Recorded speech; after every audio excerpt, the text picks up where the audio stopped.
Yeah.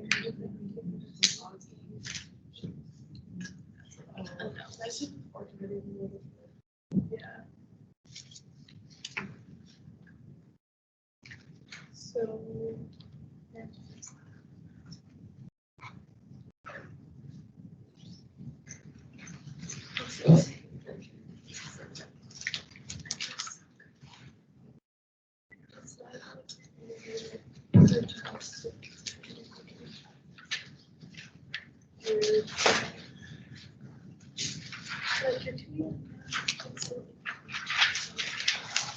Okay, let's get started.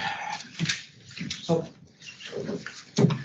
I noticed something strange in the meantime that we haven't covered chapter 13. We were supposed to, but don't worry, that's not a huge problem. So we are scheduled regularly to go to chapter 14, which deals with the beginning of the series. Monetary theory. But before that, we're going to spend maybe 15 or 20 minutes to cover in the briefest possible terms chapter 13, which deals with the Federal Reserve System and how the Fed controls money supply. So we were supposed to devote maybe 2 class sessions to this issue, but the fortunate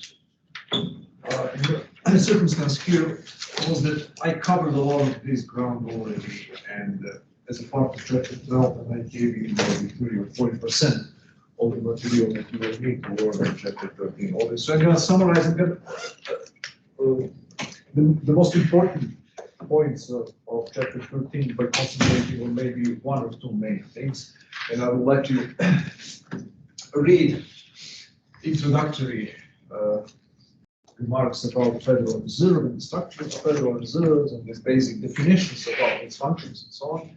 I will just concentrate on what the Federal Reserve System does in terms of monetary policy and how hopefully in 20 minutes we'll finish that, and then we'll move along to chapter 14 for the remainder of that class.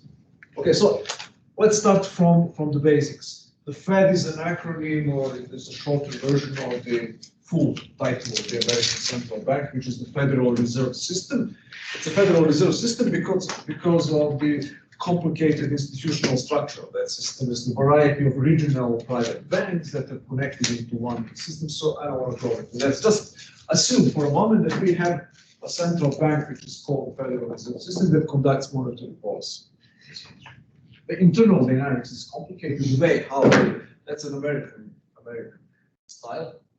It cannot be simple. It cannot be that one institution at the top makes the decision. Always has to be some kind of federal or quasi-federal negotiations, and different offices having to agree about something, filibustering, disagreeing, and so on. But Federal Reserve System, whatever the mechanism they use, conducts monetary policy in the United States. The Federal Reserve Act, a piece of legislation that instituted central bank in the United States, was passed in 1913. It's called the Federal Reserve Act.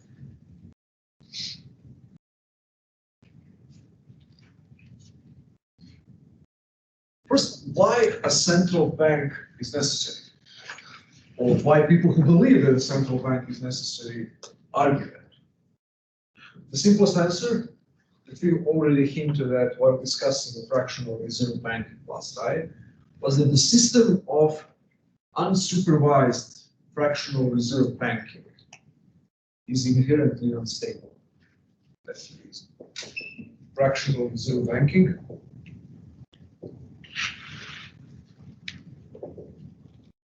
unstable.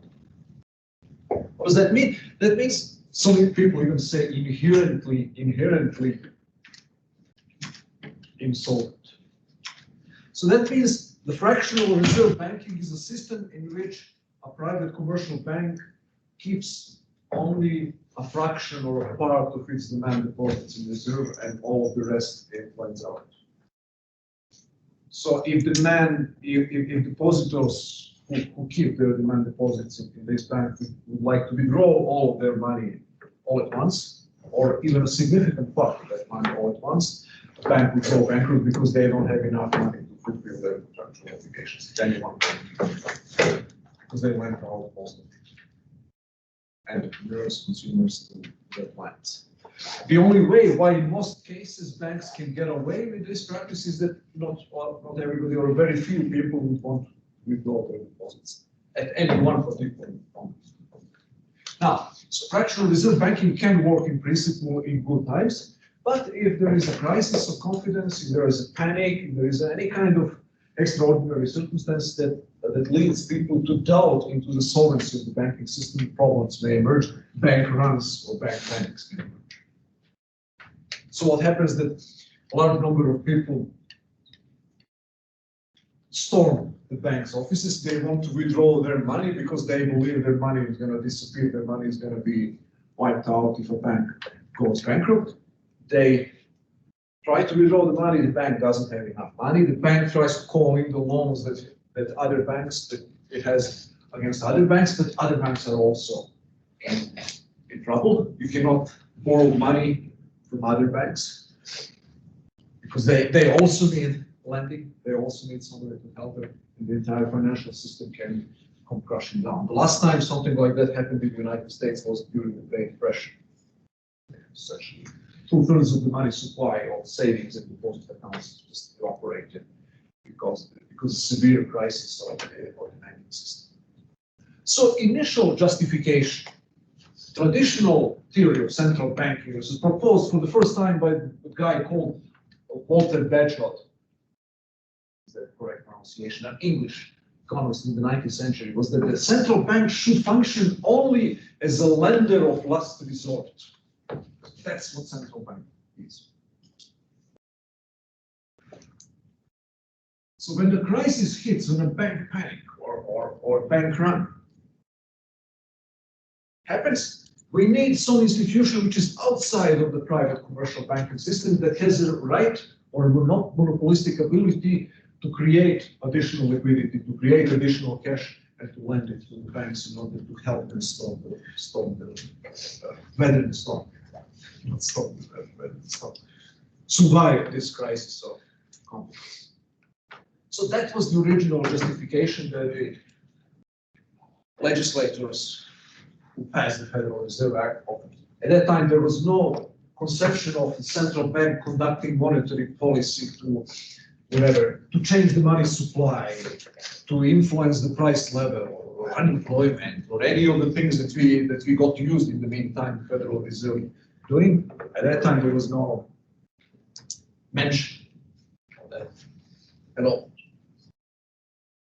So there was no monetary policy, strictly speaking, at the beginning. The Federal Reserve System was just a conventional, minimalistic central bank that was supposed to act only in a situation of a severe financial panic or crisis threatening the banking system, to lend money to the banks, to calm down the panic, and to convince borrowers, to convince the lenders, to convince the depositors that they have no reason to fear, to protect them against the lender of last resort section of the central bank. In the meantime, that, just as any other governmental institution, it has a very peculiar propensity to grow in size and scope, and in the scope of its mandate and the number and the reach of the things that it does. So as soon as 1922, 1923, 1924, the first beginnings of monetary policy emerged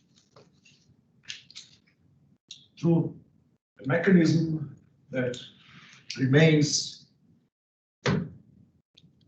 the main monetary policy tool until this day, which is called the open market operations. Open market operations are certain actions by the central bank, Federal Reserve System, the purpose of which is to manipulate the money supply even outside of the financial markets. See, now monetary policy and the actions of Federal Reserve are not only to prevent a severe panic and crash of the financial system, it's to influence the economy in good times. And later on, you see you have in your book, and I don't want to go into all of these details, the Federal Reserve System actually regulates the financial system and private banks, supervises and regulates the financial system. The founders of Federal Reserve would never thought about anything like that. Open market operations manipulate or change the money supply up or down. How this Federal Reserve System does this? There are two ways. Open market operations is a generic name for two different types of operations. The first one is buying government bonds.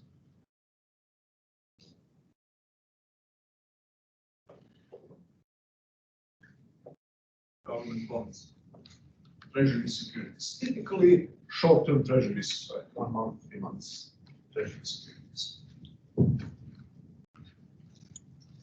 And the second form of open market operations, it's called open market operations because you buy or sell stuff on the financial market, on private institutions, private financial institutions. Selling.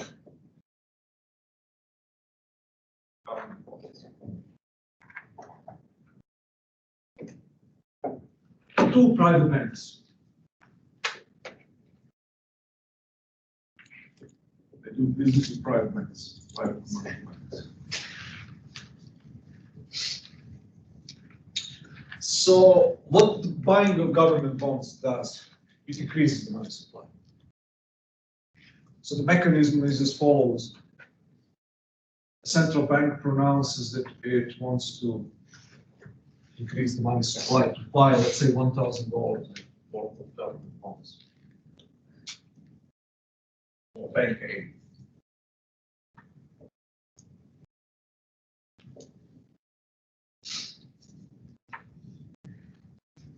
How it works is essentially the bank A sells bonds to the tune of $1,000, and the central bank creates $1,000 of new money. So just credit the bank with $1,000 of new reserves that didn't exist before.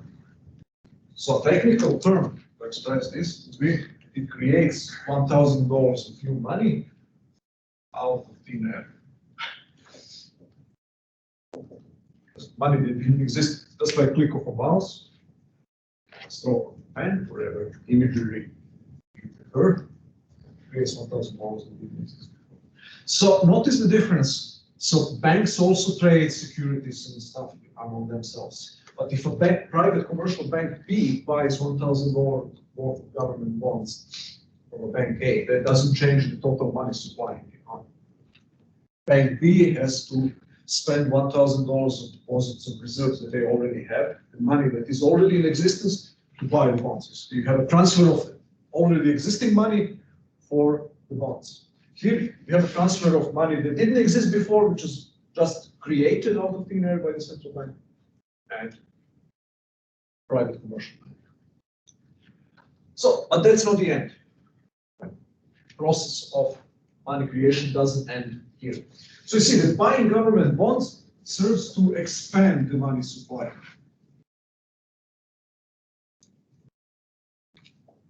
To increase the money supply. And this process of expansion of money supply goes in two discrete steps. Let's say there are many more steps, but two principal steps. The first step is this creation of additional liquidity by a central bank. The central bank has a monopoly to do that. No other financial institution has a right to creating money. Once it does it, what happens? Bank A has $1,000 of new money that didn't exist before. What the bank A is going to do with that money? If we assume that there are no excess reserves of cash leakages, I'll explain in a moment what is that.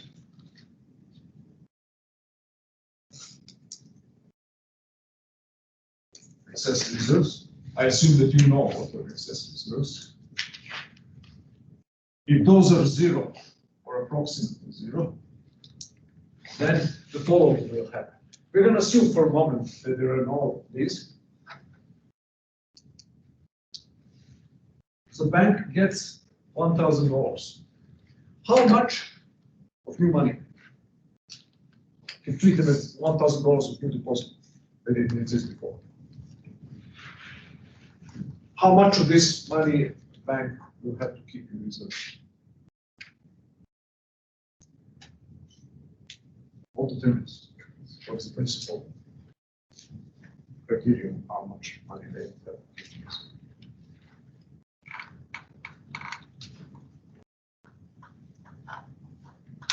Reserve requirement ratio. That's a number prescribed by the central bank that says you have to keep for every dollar of deposits that you receive, you have to keep 10% in reserve.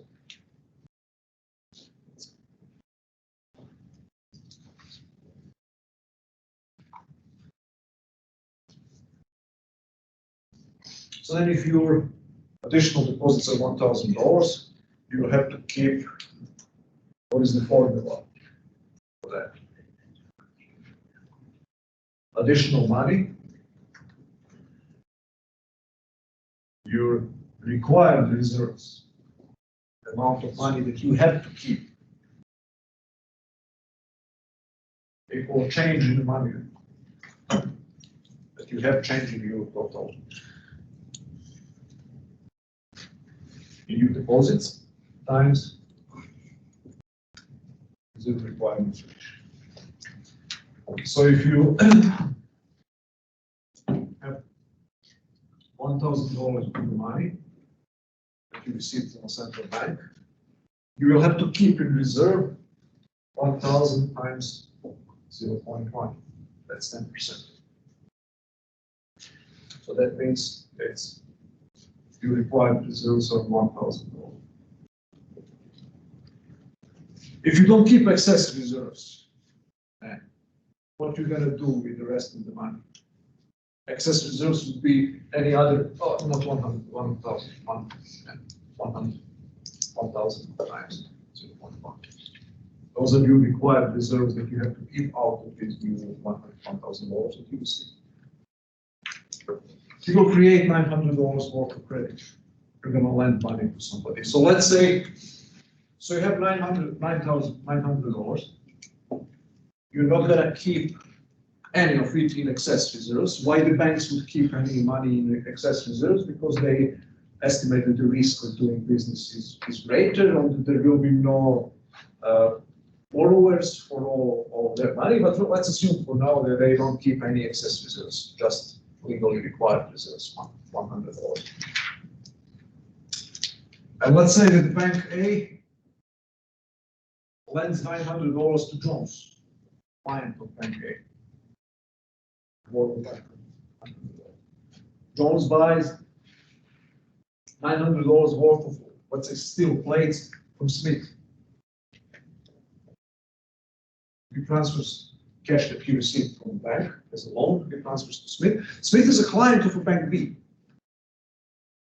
So what Smith does? Smith deposits on his checking account $900. Or Bank A transfers to Bank B. It doesn't matter. Technicalities transfer. Eventually, it ends up on Smith's checking account in Bank B. What Bank B does with $900?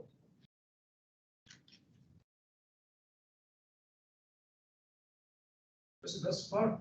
We had $1,000 new money that's been created, and I have plus $900 of new money that is created by the Bank A now, and paid to Jones, and Jones deposit, and Jones paid to Smith, i.e. Bank B, $900. What the Bank B does with $900? They have to keep 10%. 10%. So they keep here $90. The same. Remember, the same reserve requirement ratio applies to every bank, irrespective of the size of the deposits and the size of your bank. You keep at least 10%. Let's assume that Bank B also doesn't keep any excess reserves, and let's assume that Jones, by receiving $900, didn't put $50 in his cash balance or in his mattress, that he spent all $900. That means that there are no cash linkages.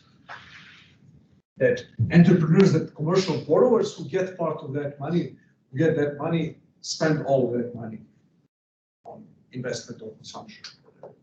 All the money spent, that means no cash. How much money remained? 810. It was 810 by Bank B. So Bank B now lends $110 to Robinson. Robinson pays to Shishlovsky $810 for whatever. And this guy deposits $810 in a bank C. What the bank C does with $810, deposits 81 bucks in reserves, lends 720 bucks to somebody else. What this person does, also assuming further that there are no cash linkages, buys something from somebody, this person deposits 720 bucks in one of the banks. It could be either one of them, it doesn't matter, or some new bank. It's irrelevant which banks you're talking about. 720 deposited, 72 is the required reserve, 720 minus 72, what was that, 650, something like that, 648. Yeah, 648. And so on, recycling. So you see a smaller and smaller amount, eventually you will end up here, 0. So you see that the total quantity of money that will be created and recycled to the fractional reserve banking system will be far greater than the initial purchase of government bonds in the open market. And we have a formula to calculate how much. To say that the total change in the money supply, let me place this. Total change in the money supply as a consequence of an open market operation will be proportional to the reciprocal value of R, 1 over the reserve requirement ratio, times the initial purchase, change in reserves. Initial delta errors, change initial purchase of government bonds. This is initial purchase. This is total change in money supply. In M, money supply for the economy as a whole. So now, what can you tell me here? What is R? Here, in our particular case, what would be the total quantity of total new money created by this entire process of expansion of credit? In this particular case, 1 over R. What is that? 1 over 10. So the reciprocal value of 1 over 10 is 10. 1 over 0.1. This number here, this 1 over R, has a technical name. That name is the money multiplier. It tells you how many more times the total money supply will increase as a consequence of an initial purchase of government. So this term here in the equation is called money multiplier.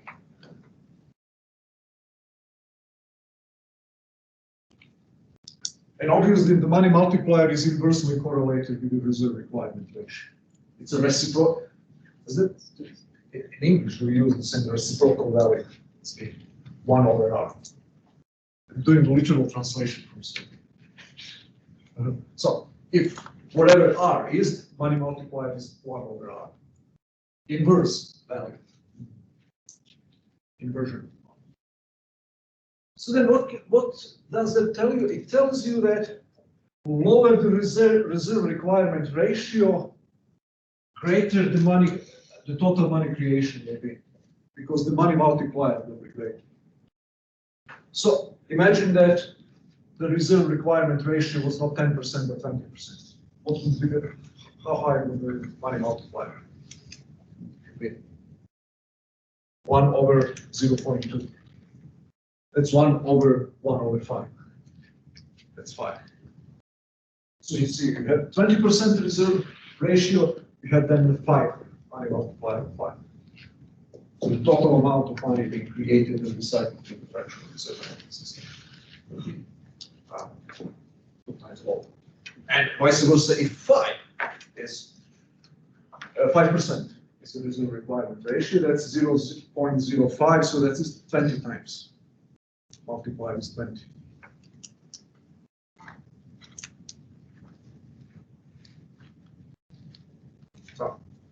So that's important.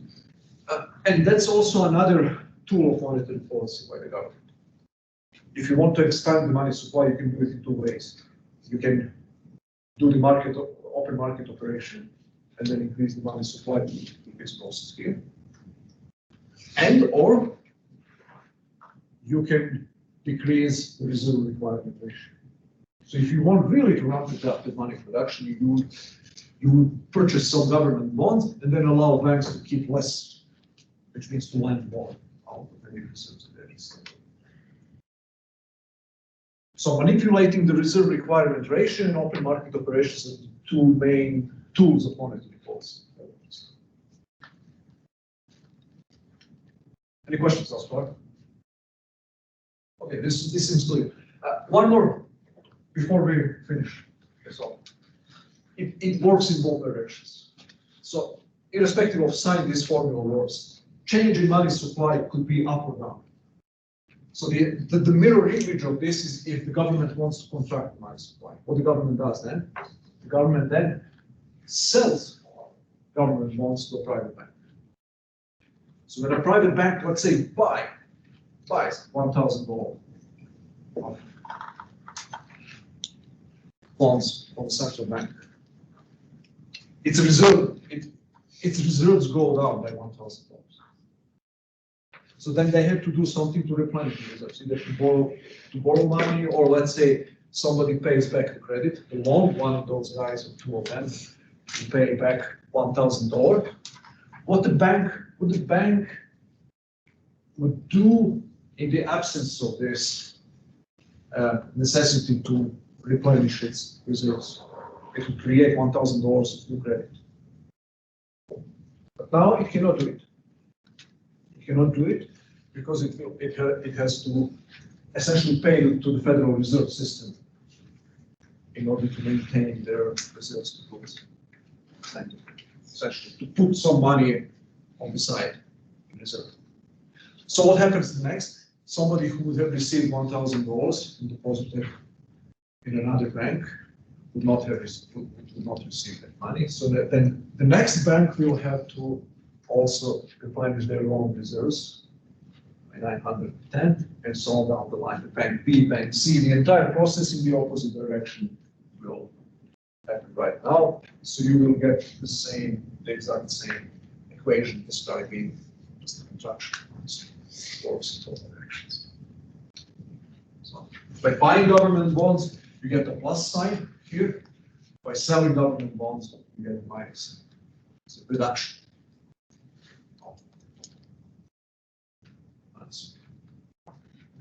And that's the basics. It took me about a little bit more than 20 minutes, but that's the only thing that I want you to, the stuff that I covered here is everything that you need to know about Chapter 13. It is brief in general, but this is the basic stuff, the mechanics of expansion and contraction of money supply, and the main policy tools. Lending in the situation of crisis, the so-called discount window lending, when a central bank lends the money to banks to survive financial panic, manipulating the reserve requirement ratio, which is increasing or decreasing the reserve requirement, and open market operations, and the mechanics of how open market operations increase or decrease. Any questions about this?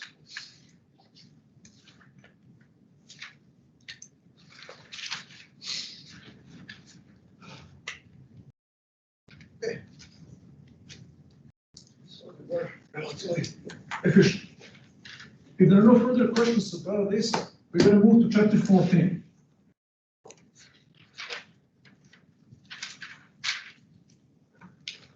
which we were supposed to talk about anyway.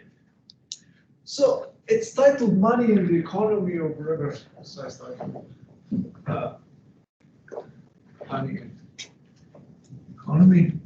We will begin today with some very basic considerations of, I would say, equilibrium in monetary policy. That's monetary equilibrium, as understood by what we can call very precisely classical economic tradition. So classical as opposed to Keynesian tradition that we discussed partially already and that we will come back to later on. So how classical macroeconomics, classical tradition of macroeconomics considers monetary equilibrium. And what do I mean by this monetary equilibrium? Is how basic problem, monetary theory, how changes in money supply affect prices and production. That's a simple problem. How changes in money supply affect prices and production. Q here stands for quantity. Quantity of goods and services produced in production. What happens? What is the relationship between the prices change? What happens to real magnitudes? We'll see later on how Keynesians think about this problem. Now we're going to say classical economics. By classical economics, I mean the economic theory of the late 18th and early 19th century and all the way to the early 20th century, and some theorists who follow in this tradition in the last 30 or 40 years. The basic principle of classical macroeconomics is something called quantitative theory of money. Quantitative theory of money.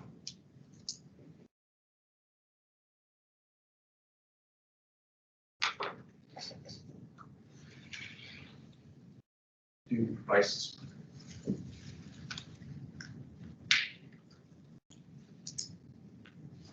What is that? That simply means that the price level in a given economy is a direct function only of money supply.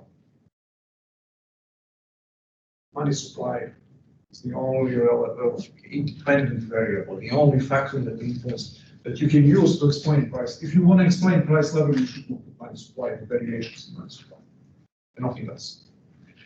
That's the core of quantity. A kind of more mundane translation of this would be the supply of money increases, the price level will increase.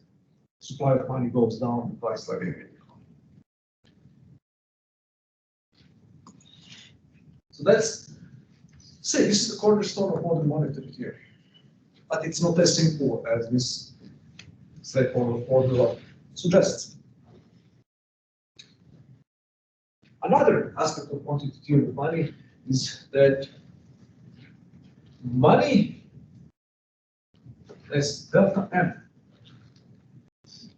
doesn't have any significant influence on Q. That's called money is neutral to production. That's the assumption of money on monetary neutrality. It doesn't affect production. Changes in money supply affect only prices, only inflation. They do not affect real aggregates, productivity, quantity of goods and services produced. So you have the explanations of this claim very early on. I think that David Hume is the first who, in one of his essays, developed this theory, or one thought experiment. He said, imagine that the quantity of money doubled over time, that some good fairy visited us and put like 2 or 3 or 5 gold coins to everybody overnight. Would we be wealthier overnight? because we had more gold or silver at our disposal. By the way, that was a very popular idea in this 17th and early 18th century mercantilism. This mercantilist economic theory believed that you have to stockpile money. More money means wealthier and more power to the government. He says, no, actually, what's going to happen is very predictable, and it was going to be very short and efficient, that all prices will increase correspondingly to account for this increase in money supply, and we're going to just wake up next morning, and during the day the prices will rise, and we will just have to pay 2 times more for all goods and services. With our larger income, which is 2 times higher, the prices will increase 2 times, our income will increase 2 times, the purchasing power of our income will not change, we will not have any new goods and services available, we wouldn't be either wealthier or poorer than before. That's neutrality of money. That says David Hume and accepts large part of modern macroeconomics. This is called sometimes in economic theory simple or sometimes even naive quantity theory.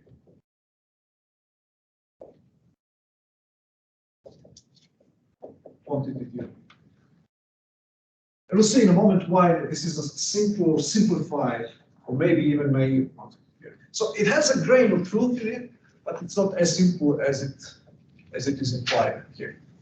There are 2 reasons, 2 fundamental reasons why this is a simple, or too simple, or too naive version of the quantity theory.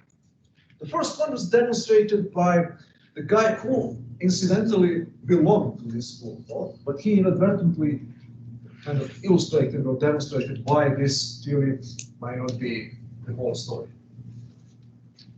His name is Irving Fisher,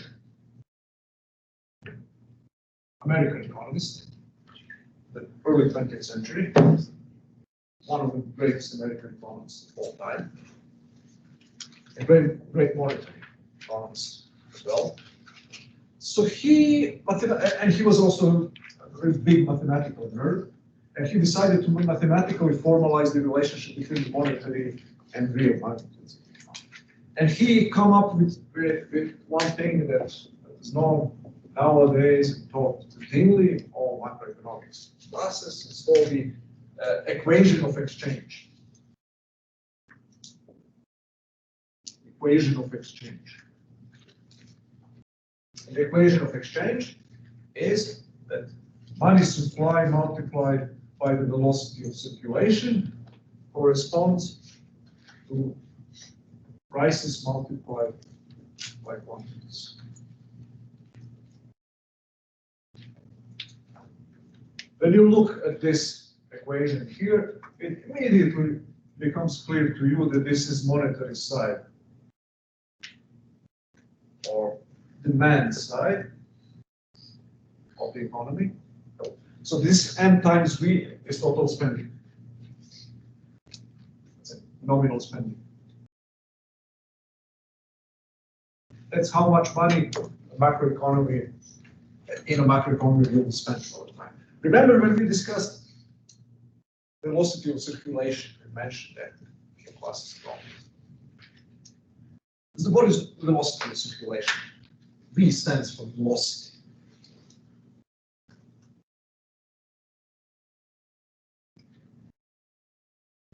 Anyone remembers? So that in principle, the velocity of circulation can affect the total amount of money that will be spent. So velocity of circulation is frequency of payments, frequency with which people spend any dollar unit they have. How many times a monetary unit changes hands? If it's more frequent, total spending will be greater, or it will be equal. If it's less frequent, total spending will be lower. So if we have $1,000 in this room here, and this is our economy, and we buy and sell from one another, if the frequency of payments is let's say 5 times per 10 days, total spending after 10 days will be $5,000. If the frequency of payments is 10 times on average for every dollar, then the total spending will be $10,000. 1,000 times 10. Okay. So that's Quantity of money times velocity of circulation means total spending. What is this here? Can you tell me? On the right side is GDP. Is GDP calculated by expenditure method? It's all prices times quantities of goods and services produced. That's GDP. So then this is just a truism or a tautology. This is a simple equation that's true by definition, that the total amount of money that is spent in the economy corresponds to the total amount of goods that are sold. Dollar value of buying of stuff that is bought corresponds to the total dollar value of goods and services that are sold. That's what it says. This is money. This is stuff that is being. This is value of money. This is the value of stuff that is being produced and sold. Now, what is the catch here? What is the complication here? All classical macroeconomists believe, or efficient believe, that this little thing here is by and large constant. Velocity of circulation doesn't change very much. It's very, very little change. That was his interpretation of classical macroeconomics. This thing here, Q, is a production. It's also constant. So you cannot just invent 50 new locomotives or 50 new airplanes or 5 tons of potato in one day. It takes time. So in the short term, this is also constant. Quantity of goods and services is constant. Velocity is constant. Now, what happens? So this is true by definition. Equation is true by definition. If this thing increases, money supply. Since the equation has to balance, the two sides of the equation have to be in balance. There's only one thing that can happen in order for the equation to balance out. What is that? There's only one term remaining in the equation that can change. Simply, price level has to go up.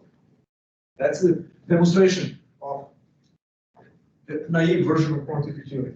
These two are constant, and goes up, money supply goes up, price level has to go up. Now, what is now this small little nuance, this problem? The problem is that we empirically know that V is not always constant. Especially during a recession. Before the recession and during the recession, velocity of circulation sometimes can dramatically drop. Why is that? It's actually difficult to figure out why. People are more pessimistic. Cash leakages. People don't spend, I get $1,000, I don't spend all of it, I withdraw part of it in my deposit accounts or in my mattress or whatever, my cash balance. So the frequency with which people are spending every dollar unit that they have, the economy as a whole, will decline. Spending will be less frequent, so then the loss of circulation will go down. So that even if the money supply doesn't change, even if the central bank doesn't do anything, you have the same quantity of money with a lower velocity of circulation, you can have lower total spending. Since we assume that Q is constant, then what happens? Price level has to go down. So then you have the first exception to this naive quantity theory of money that it's only the price that is an independent, it's only the quantity of money that can help explain the fluctuations of the price level. Here it seems that the velocity of circulation in some realistic situations also can influence fluctuations of price level. That's number one. But it gets even worse for this theory. There are even further complications. And the main complication emerges when we ask the question, what is this P here? Price level. Level of prices of what? Everything. We know that the consumer prices are one index of prices. They cover, so what consumer prices cover? they cover only selected group of consumer goods that every family uses. Not even all consumer goods, but a representative basket of consumer goods. Remember the calculations of CPI, consumer price index. So is this price level in the economy CPI? Or maybe commodity prices? Or maybe prices of intermediate goods?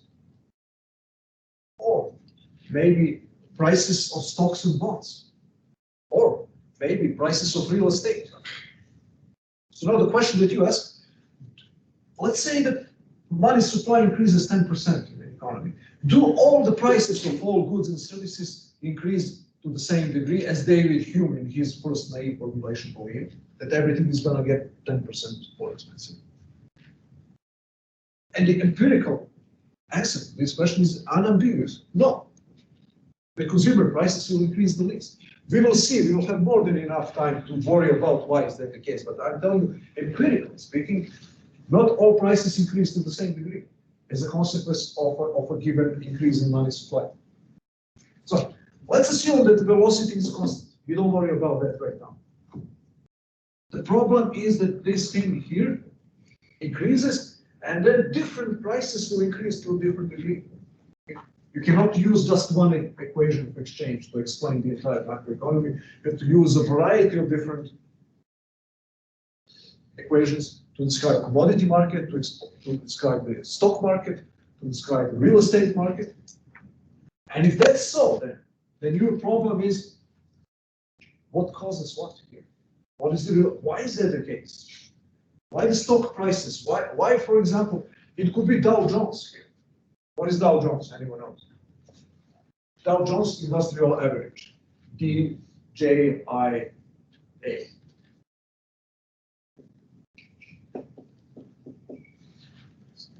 Come on, business students. What is Dow Jones Industrial Average? Stocks. It's an index of stock prices, just like you have a CPI, which is an index that measures the average movement of consumer goods. DJIA, Dow Jones Industrial Average, is an average of stock prices of selected large public corporations. You know what is the relationship between the CPI and Dow Jones? Take a look, Google it. In the last 50 years, how much CPI increased, how much Dow Jones increased. When a recession hits, how much DJIA goes down, how much CPI goes down. There's no connection whatsoever. Dow Jones increases 10, 15 times more, decreases much more. Commodity prices also fluctuate much more widely than consumer prices. Raw materials fluctuate more than intermediate goods. All kinds of things happen. You have now to explain this. Yeah, quantity theory of money. Higher the money supply, higher the price level will be. The problem is that there are more than one price levels that are relevant for understanding the macroeconomy. That's why F.A. Hayek, one economist, said that quantity theory of money is one of the most important truths in economics, but I just wish that economists didn't take it so literally. Meaning, in the sense that 10% increase in money supply will lead to 10% increase in price level. It's much more complicated. And we will see why is that the case. When we try to understand the business cycle. That's the main thing in macroeconomics. Which one of these price levels is more interesting for us, more predictive, more informative for us as economists to understand, to predict what's going to happen? Maybe not to predict, but to make sense of what is going on. Dow Jones, commodity prices, consumer prices. It complicates, it makes our life miserable. The fact that judging by everything that we know, quantity theory of money is kind of true, but not in an easy sense in which we would like it. That means that we have to look deeper beyond the number in order to understand what is going on. And there are differences here. There are schools of thought that say, look at the consumer prices. That's the only metric that you need in order to understand the business cycle. As a monetarist, for example, once for Milton Friedman, say the precondition of a stable macroeconomic system is that the price level doesn't fluctuate, CPI. Look at that indicator, that's information that you want. And there are other schools of thought that say that's irrelevant. It's the last thing that you want to look at what happens to real estate, stock market, and bond market. That's where the real action is. That's much more predictive about business cycle than consumer prices. And we'll see a large part of what we will be doing until the end of the semester is to try to disentangle what's going on, who's right and who's wrong. But just bear in mind, the quantity theory of money is true, but there are large caveats about in which sense it is true. Okay, folks, final questions. Okay, so we'll continue on Wednesday.